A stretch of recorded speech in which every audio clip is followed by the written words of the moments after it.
একটি বিশেষ পরিস্থিতির কারণে আমি আপনাদের সামনে লাইভে আসতে বাধ্য হয়েছি। ধীরে ধীরে পরিস্থিতি হাতের বাইরে চলে যাচ্ছে। পশ্চিমবাংলার পুরমন্ত্রী তথা কলকাতার মেয়র ফিরহাদ হাকিম যে স্টেটমেন্ট দিয়েছেন সেটা সত্যি চিন্তা করার বিষয়। আর এটা প্রথমবার নয়। ইনি ত্রিপুরকে মেটিয়া বুরুজকে আগে তিনি পাকিস্তান বলেছেন, তারপরে হিন্দুদের ধর্মান্তরিত করে মুক্ত করার কথা আহ্বান করেছেন। আজকে তিনি সরাসরি পশ্চিমবাংলায় মুসলিম মেজরিটি করার কথা বলেছেন। এটা হয়তো অনেকে স্বাভাবিকভাবে হালকাভাবে নিচ্ছেন, যেমন পাকিস্তান বাংলাদেশের অনেকে উল্টাপাল্টা স্টেটমেন্ট দিচ্ছে তার সঙ্গে। আমি বলছি এটা হালকাভাবে নেবেন না, কারণ পশ্চিমবাংলার অর্ধেক হিন্দু ওপার বাংলার থেকে উদ্বাস্তু হয়েই এসেছেন, হালকাভাবে নিচ্ছেন বলে। তিনি একজন দায়িত্বশীল মন্ত্রী, একটি দেশের গণতান্ত্রিক সরকারের মন্ত্রী, মেয়র, তার কথা তিনি তো সুরাবর্দির দিকেই যাচ্ছেন, দ্বিতীয় সুরাবর্দি হতে যাচ্ছেন। আমি জানি না মমতা ব্যানার্জির কি মত এ ব্যাপারে। তিনি একা নন, এর আগে হুমায়ুন কবিরের মতো একজন মমতা ব্যানার্জির এমএলএ তিনি হিন্দুদের কেটে গঙ্গায় ভাসিয়ে দেবেন বলেছেন। এই যে বিরাট চক্রান্ত, এটা যেটা আমরা বলে আসছি আগের থেকে যে পশ্চিমবঙ্গকে পশ্চিম বাংলাদেশ তৈরি করার চক্রান্ত চলছে, সেদিকেই নিয়ে যাচ্ছে পরিস্থিতিটা।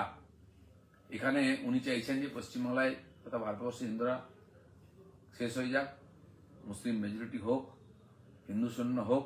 আমি ওনাকে জিজ্ঞেস করতে চাই, পাকিস্তান তো হিন্দু শূন্য হয়ে গেছে, কার লাভ হয়েছে? সিরিয়া, আফগানিস্তান, আজ বাংলাদেশে সেই দৃশ্য দেখছি আমরা।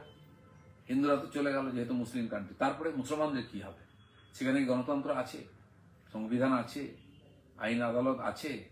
যে দেশের প্রধানমন্ত্রী দেশে থাকতে পারে না, সুপ্রিম কোর্টের বিচারপতি থাকতে পারে না, ওখানে এমএলএ এমপি যোগেন মন্ডলের মতো মন্ত্রীকে পালিয়ে আসতে হয়েছিল, ইতিহাস আমরা ভুলিনি। কিন্তু এই ববি হাকিমের মতো মৌলবাদী কট্টর নেতারা, যারা রাজনীতিক দিকের ছদ্মবেশেতে আর প্যান ইসলামিক যে ষড়যন্ত্র তাকে সফল করার চেষ্টা করছেন, তাদের মুখ দিয়ে কখনো কখনো সত্য বেরিয়ে যায়। মুসলমান বা ইসলামিক কান্ট্রিতে কোথাও গণতন্ত্র নাই, গণতন্ত্র সেখানে তারা সহ্য করতে পারে না। বাংলাদেশ পাকিস্তান আমাদের অংশ থাকা সত্ত্বেও সেখানে দেখছেন গণতন্ত্রের কি অবস্থা। আমি মমতা ব্যানার্জিকে জিজ্ঞেস করতে চাই, ববি হাকিম কি আপনার ইচ্ছায় কাজ করছেন? আপনার কি বক্তব্য? ববি হাকিম বা আপনার যে এমএলএ বক্তব্য রাখছেন হুমায়ুন কবির, সে ব্যাপারে আপনার বক্তব্য কি? কথায় কথায় আপনারা বলেন যে প্রধানমন্ত্রীর বক্তব্য চাই, কোথাও কিছু হয়ে গেলে আপনার বক্তব্য শুনতে চাই। আপনার কি সমর্থন আছে?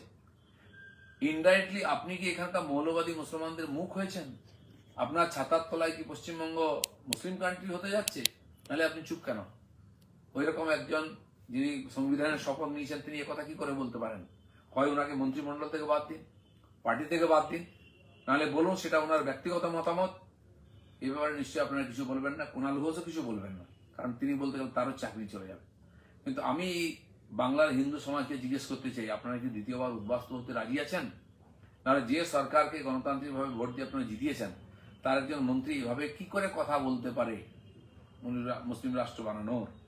এই প্রশ্নের উত্তর মমতা ব্যানার্জি থেকে চাইতে হবে আজকে।